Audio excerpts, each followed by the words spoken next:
સ્થાનિક સ્વરાજની ચૂંટણીનો ધમધમાટ જોવા મળી રહ્યો છે અને ભાજપે સૌથી વધુ યુવા ઉમેદવારોને ટિકિટ આપી છે।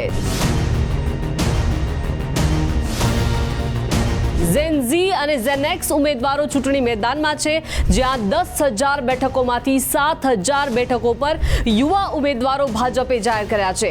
ભાજપે 21 થી 48 વયના ઉમેદવારોને મેદાનમાં ઉતાર્યા છે। હાઈ પ્રોફાઇલ ચહેરાઓ પર જે આ ચૂંટણીમાં ખૂબ જ આકર્ષણનું કેન્દ્ર બન્યા છે, જેમાં વડોદરા જિલ્લા પંચાયતમાં સોશિયલ મીડિયા સ્ટાર અંકિતા પરમારને ભાજપે ઉમેદવાર જાહેર કર્યા છે, જેમના 1 million followers social media Instagram પર છે।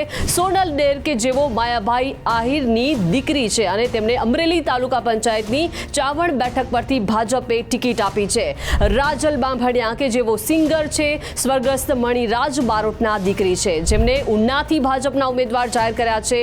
સાથે સાથે ખેડૂત નેતા રાજુ કરપડા, જે આપમાંથી રાજીનામું આપ્યું અને સાથે સાથે જ્યારે સવારે તેઓ ભાજપમાં જોડાયા અને સાંજે ભાજપે તેમને ટિકિટ આપી દીધી છે। હવે સુરેન્દ્રનગર જિલ્લા પંચાયતના તેઓ ભાજપે ઉમેદવાર રાજુ કરપડાને જાહેર કરી દીધા છે। ભૂપત ભાયાણી, જેઓ પૂર્વ ધારાસભ્ય વિસાવદરના છે અને જૂનાગઢ જિલ્લા પંચાયત માટે ભાજપે તેમણે ટિકિટ આપી છે। નેહા સુથાર ગાયક છે અને સોશિયલ મીડિયા સ્ટાર પણ છે, જ્યાં મહેસાણા વિજાપુર તાલુકા પંચાયત પરથી તેમને ભાજપે ઉમેદવાર જાહેર કર્યા છે। તો ભાજપના ઉમેદવારોમાં યંગસ્ટર, ટેકનોક્રેટ અને કલાકારોનો સમાવેશ થાય છે અને હવે આ ઝેન ઝી અને ઝેન એક્સ ઉમેદવારો ચૂંટણીમાં કેવું પરિણામ લાવે છે તેના પર સૌ કોઈની નજર રહેશે।